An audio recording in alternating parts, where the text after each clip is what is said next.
নমস্কার, কেমন আছো সবাই? সিম্পল ঝুমার আরেকটি ভিডিওতে তোমাদের অনেক অনেক স্বাগত জানাই। আশা করছি তোমরা খুব ভালো আছো, আমিও ভালো আছি। সবাইকে শুভ সকাল। তো আজকে আমি দেখো চা বানানোর থেকে ভিডিওটা স্টার্ট করছি একদম সকালে। তো চা না খেলে তো কোনো কাজ হয় না। এমনি মোটামুটি ঝাড় টাট সব কিছু হয়ে গেছে, তো তারপরেই চাটা বানাতে বসে পড়েছি। এখনও অনেক কাজ রয়েছে, বাসি কাজ বলতে যে সব কিছু হয়ে গেছে তা কিন্তু না। তো দেখো এখনও অনেক কাজ রয়েছে। আগে চাটা না বানালে সৌভিক যাবে টিউশন, তো ওকে টিউশন পাঠাতে গেলে আমাকে আগে চাটা বানিয়ে দিতে হবে। ওর আবার কী চায়ের নেশা, মানে আমাদের মতনই বড়দের মতনই চা খায়। তো চা দিয়ে বিস্কুটেই খাওয়া হয়। তো কাল রাতে কী বানিয়েছিলাম বলো তো? পরোটা। তো পরোটা দেখছি কয়েকটা রয়েছে। আর এই যে আমি যে পরোটাটা বানাই না, চারটে একদম লেয়ার হয়ে যায়। পরোটা খেতে কিন্তু অসাধারণ লাগে। তো এত সুন্দর লাগে পরোটাটা। সৌভিক বলছে মা পরোটাটাই সেঁকে দাও, একটা খেয়ে নিই। তো ওর বাবা বলল আমি নেবো না। তো সৌভিকের একটা আমার একটা একটু গরম করে নিচ্ছি। মানে একটু যদি গরম করে নেওয়া হয় একদম নরম তুলতুলে হয়ে যায় এই পরোটাটা। এত খেতে ভালো লাগে না, খুবই সুন্দর, খুবই অসাধারণ। পরোটা এমনিতে আমি বেশি বানাইনি গ্যাসের জন্য, কিন্তু এখন তেলটা একটু কমই বানানো হয়, তেলের জিনিসটা। তো চলো চাটা হয়ে গেছে, ওকে দিয়ে দিই আর আমিও খেয়ে নিই, তারপর বাকি কাজ সারবো। সৌভিক মুখ ধুচ্ছিল, ওকে বললাম তাড়াতাড়ি ধুয়ে নে। তো চলো চা নিয়ে চলে যাচ্ছি রুমে। তো ওকেও দিই, ওর বাবাকে দিই আর আমিও খেয়ে নিই। চাটা খেয়ে ওকে যতক্ষণ না টিউশন পাঠাচ্ছি ততক্ষণ যেমন আমার দম আমি নিতে পারি না। কী হয় বলো তো, ও যাবে হেঁটে হেঁটে, তো ওর লেট হয়ে গেলে ও আবার চিৎকার করবে। তো ওকে গেছে ওর বাবা একদম গেটের সামনে ছাড়তে। ওই যে যাচ্ছে দেখো। সাইকেলটা ছিল, তো সাইকেলটা ভেঙে গেছে। আর ওর বাবাকে বলছিল সাইকেল এনে দাও, আমি না বারণ করেছি। কেন বলো তো, এত জোর সাইকেল চালায় যে কি বলবো। আর সাইকেল যে চালাবে না, রাস্তার দিকে তাকিয়ে চালায় না। ও তাকাবে অন্য দিকে তাকিয়ে, কোনখানে একটা বিড়াল যাচ্ছে, কোনখানে একটা কুকুর যাচ্ছে, কোন পাখিটা ডাকছে, এরকম ওর ভাবনা বা ধারণা। এরকম ও পশু পাখি খুবই ভালোবাসে। আজকে রোদটা দেখলে কি সুন্দর ঝলমল করছে। ধরো বিছানাটাও আমার গোছানো হয়ে গেছে। আর সবথেকে বড় ব্যাপার দেখবে, রুমের মধ্যে যদি বিছানা একদম পরিষ্কার পরিপাটিভাবে গোছানো থাকে না, খুবই ভালো লাগে। এবার বসে পড়েছি এই যে সবথেকে যে বাসি কাজ সেটা নিয়ে। তো বাসনগুলো কাল রাতে ধুতে পারিনি, প্রচণ্ড ঠান্ডা লাগছিল। ঠান্ডাটা কমে গিয়েছিলো, আরও ঠান্ডাটা পড়ে গেল যেন। তো বাসনগুলো আগে ধুয়ে নিই। তো চাটা খেয়ে তারপরে বাসনটা ধুয়ে তারপর যাবো স্নানে। এমনি সব কিছু হয়ে গেছে, ঘর টর ঝাড়তে হয়ে গেছে। আজ শনিবার, তো বৃহস্পতিবারে ঘর মোছা হয়। সপ্তাহে একদিন ঘর মুছি, একদিন বা দুদিন, তার বেশি আর পারি না। কারণ প্রচণ্ড ঠান্ডাটা, তো ঠান্ডাটা একটু কম হলে হয়তো গ্রীষ্মকালটাতে একটু বেশি মোছা হয়, তখন একটু ঠান্ডার জন্য আরও বেশি মোছা হয়। তখন যেহেতু ঘরটা ঠান্ডা থাকে, তার জন্য তখন একটু বেশি মোছা হয়ে গেছে। বাসন টাসন ধোয়া, তো এখানটা পরিষ্কার করে নিলাম। চলো এবার ফিরে আসবো স্নান করে। আর দুধটাও আছে বসাতে, তো ওটাকেও বসিয়ে দিয়েছি, কারণ যদি সৌভিক এসে খেতে চায় তো খেতে পারবে। তোমাদেরকে একটা সিন দেখাই, দেখো। স্নান করে এসে আমি কাপড় মেলছি, আর এই দুটি খুব সুন্দর ছাদের কার্নিশে বসে রোদ নিচ্ছে। এতটা ঠান্ডা পড়েছে, ওরাও কিন্তু রোদ নিতে বাদ যাচ্ছে না।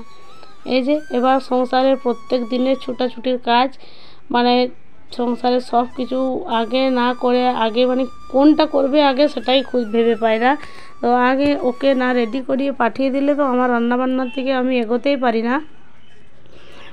যতক্ষণ না ওকে স্কুল প্রাইভেট ঠিক টাইমে পাঠিয়ে দিতে পারি, ততক্ষণ যেন কি হয়। তারপর ধীরে সুস্থে কাজ সারাসারি সব কিছু হবে।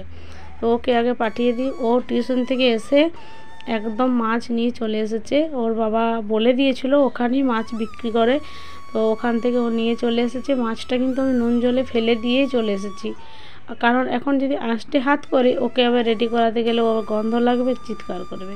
তো চলো ওকে আগে পাঠিয়ে দিই স্কুলে, তারপর মাছ ধোবো। ওকে পাঠিয়ে তারপর চলে এসেছি, মাছটাও ধুয়ে নিই। আজকে নিয়ে এসেছে সিলভার কাপ মাছ। তো ওই মাছটায় ছোটো ছোটো আঁশ, তো ভালোভাবে হয়তো ছাড়ায় না। আঁশগুলো এমনিতেই মাছের দোকানে ঠিকঠাক করে ছাড়িয়ে দেয়নি। তো একটা যেহেতু কেটে দিলে দেখবে আঁশটা কিন্তু ছাড়াতে খুবই অসুবিধা হয়, তার জন্য একটা চামচ নিয়ে একটু ছাড়িয়ে নিলাম। আর আঁশটা থাকলে না আমার একটু খেতে ইচ্ছে করে না, কীরকম একটা লাগে, সে শক্ত শক্ত চিমড়া চিমড়া একটা ভাব হয়ে যায়।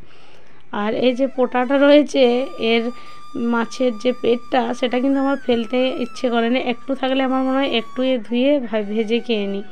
আর এই ফোটকাটা তো সবথেকে আমার প্রিয়। দেখো এটা দেখে কি মনে পড়ছে বলো তো, মনে পড়ছে ছোটোবেলায় বাসে যখন যেতাম এরমভাবে কলাই ভাজা বাদাম ভাজা বিক্রি করতো।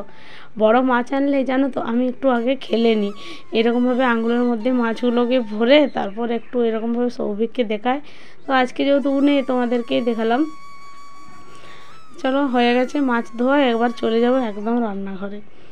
রান্নাঘরে চলে এসে আগে মাছটা নুন হলুদ না মাখিয়ে দিলে এটা তো খারাপ হয়ে যাবে। এমনিতেই আমি নুন জলে ভিজতে দিয়েছিলাম।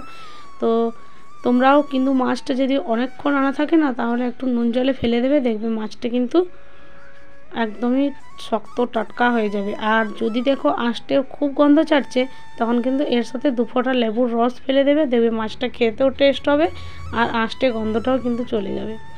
কড়াইয়ে তেলটা চাপিয়ে কিছুটা লবণ দিয়ে দিলাম 1 চিমটি, তাহলে মাছটা না কোনো দিন ফোটেনি।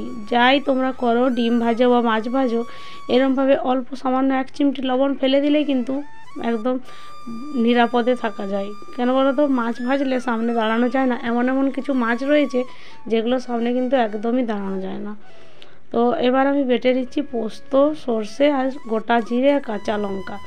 আজকে যেহেতু সিলভার কাপ মাছ এটা কিন্তু ঝোল করলে আর ভালো লাগবে না, তো ভাবলাম এটাকে সর্ষে দিয়েই করি। আর শুধু সর্ষে দিয়েই করেছি কারণ আজকে ভাবলাম একটু অন্য স্টাইলে করি, একটু সামান্য পোস্ত সমেত দিয়েছি। তো দেখি আজকে যদি ইলিশের মতো বানাতে পারি। এটা এক ধরনের নাম, ইলিশই আমরা বলি এটাকে। সিলভার কাপটা ইলিশের মতনই দেখতে, তো ইলিশ মাছের মতনই আজকে রান্না করব সেটাই ভাবছি। তো দেখি কি হয়। তো একবার দেখো আমার ভাজা হয়ে গেছে, এটাকে আরও একবার দিয়েছি, এক পিঠটা দেখছি কাঁচা কাঁচা রয়েছে। আর সৌভিক যেন এরকম মাছ না খেতে চায় না, ওর নাম দিচ্ছি কেন আমি নিজেই পারি না। একটু যদি কাঁচা কাঁচা থাকে না তাহলে কিন্তু আমার মাছটা কীরকম খেতে লাগে, একটু ভালো লাগে না, কীরকম আমার একটা নিজের মানে রোচায় না এরকম ব্যাপার। তো চলো মাছটা আর একবার দিয়ে দিচ্ছি, তারপর একবারেই বসিয়ে দেব। আজকে সেরকম একটা রান্নার কিছু নেই ঝামেলা। আজকে এই মাছটা করব সর্ষে দিয়ে, সর্ষে পোস্ত দিয়ে, আর আলু ভাতে করব মাখা, আর ডাল বানাবো, আর এমনি কিছু বানাবো না। হয়ে গেছে। এবার ওই তেলেই আমি কালো জিরে আর শুকনো লঙ্কা ফোড়ন দিয়ে দিচ্ছি, যেহেতু ইলিশ মাছের মতো করে রান্না করব। তারপর দিয়ে দিচ্ছি টমেটো কুচি, এতে আর কিছু ব্যবহার করব না। এবার এর মধ্যে কিছু লবণ দিয়ে দেবো, একটু সামান্য দিয়ে দিচ্ছি যাতে এটা গলে যায়। এমনিতেই মাছটা নুন আর হলুদ মাখানোর জন্য তেলটাই কিন্তু এমনিতেই অনেকটা পরিমাণ নুন রয়েইছে, তো কম করে দিয়েছি, পরে দেখে শুনে দেওয়া যাবে। দেখো টমেটোটা কিন্তু একদম গলে গেছে। এবার হলুদটা খুবই সামান্য দিলাম। তো হলুদটা দেওয়ার পর আমি দিয়ে দেবো এই যে সর্ষে পোস্ত বাটাটা। এটা তো আমার ট্রিক্স জানোই তোমরা, এর আগে ভিডিওতেও আমি দিয়েছি যে আমি এরমভাবেই সর্ষে বাটলে কিন্তু এরমভাবেই আমি দিই, আর এক্সট্রা করে কোনো জলেরও প্রয়োজন নেই। আর এই যে দেখো সর্ষের খোসাগুলোও কিন্তু রয়ে যায়, এটা কিন্তু পেটে গেলে দ্বিগুণ ক্ষতিকর হবে। সর্ষে এমনিতেই ক্ষতিকর, তার মধ্যে আরও যদি খোসাগুলো পেটে যায় সেটা তো আর কোনো বলার নেই, মারাত্মক ক্ষতিকর। দিয়ে দিচ্ছি গোটা কতক চিনি আর 2টো শুকনো মানে পাকা লঙ্কা আর কাঁচা লঙ্কা দিলাম গাছের থেকে তুলে এনে। বেশি লঙ্কা আর দেবো না কারণ এর মধ্যে বেটেও দিয়েছি। সৌভিক বাটনা খায়নি বলেই কিন্তু আজকে এতটা লঙ্কা দিতে পারলাম, না হলে কিন্তু আবার একটুকুনও দিতে পারতাম না। ও একটুও ঝাল খেতে পারেনি, আর ও সর্ষে দিয়ে মাছ আবার ওর পছন্দও না। তো আমার সৌভিকের বাবার আর ওর জেঠুর স্বাদ দিয়েছি, বেশি দেবো না কারণ ভাজা থাক, ভাজাগুলো বরং খেতে পারবে। ও এগুলোই দিয়েছি, এগুলো আমাদের 3 জনার হয়ে যাবে। আর সৌভিক খাবে ভাজা, আর ওরাও যদি একটা করে ভাজা খায় তো ওদেরকেও দিয়ে দেবো। চলো মাছটা তো আমার হয়ে গেছে। এবার অল্প চাপা দিয়ে দিচ্ছি, চাপা দিয়ে এটাকে একদম বন্ধ করে রেখে দেবো। আর দিয়ে দিলাম অল্প একটু কাঁচা সর্ষের তেল। সর্ষে ইলিশ হবে আর একটু কাঁচা তেল সর্ষের পড়বে না সেটা তো আর হয় না। যেমনই হোক ইলিশ তো হচ্ছে। তো হয়ে গেছে। এবার এটাকে চাপা দিয়ে মিনিট 5 বন্ধ করে গ্যাসটা রেখে দেবো যাতে এর পুরো গন্ধটা চারিদিকে হয়ে যায়। তারপর এটা চাপাটা খুলে দেখো কীরকম দেখতে হয়েছে, আর এত সুন্দর একটা গন্ধ বেরিয়েছে, দারুণ। এবার এটাকে ঢেলে নিচ্ছি, তারপর একবারে গ্যাস পরিষ্কার করে নেব। অল্প সামান্য একটু ডাল বসাতে হবে, সৌভিক তো এটা খাবেই না, ও সর্ষের থেকেই কিন্তু দূরত্ব। এবার ডালটা বসিয়ে দিই, তাহলে কিন্তু হয়ে যাবে। তারপর আমি গ্যাসটা সব কিছু পরিষ্কার করে নেব।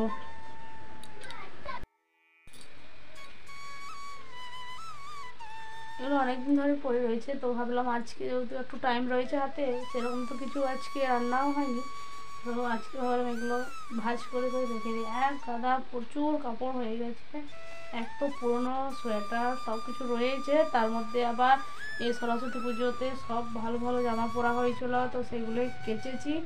কতকগুলো শুকিয়েছে, আবার কতকগুলো ভিজে আছে। তার মধ্যে কিছু এই যে এখন আয়রন না থাকলে যে আয়রন করা যায় না, সেটা কিন্তু না। বলে দাও তো যে এটা আয়রন করা বটে কি না।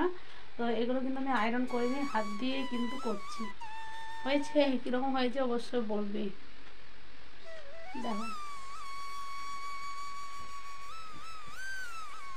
আর এগুলো হচ্ছে শীতের জামা কাপড়, ভালোগুলো রয়েছে আরও, তো সব কিছু শুকায়নি তো এখনো অবধি, তার জন্য এভাবেই অল্প অল্প করে করি।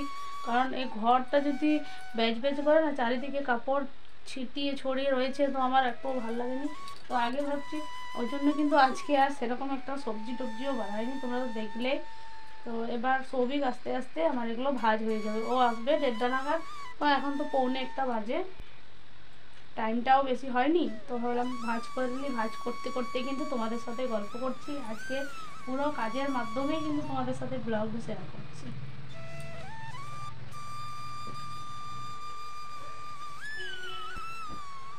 দেখো, যতগুলো ছিল সবগুলো হয়ে গেছে, আর কয়েকটা রয়েছে সেগুলো এখনও শুকায়নি, তো এগুলো এখানে থাক, ওগুলো শুকাক, তারপর একেবারে সন্ধেবেলায় একেবারে রেখে দেব।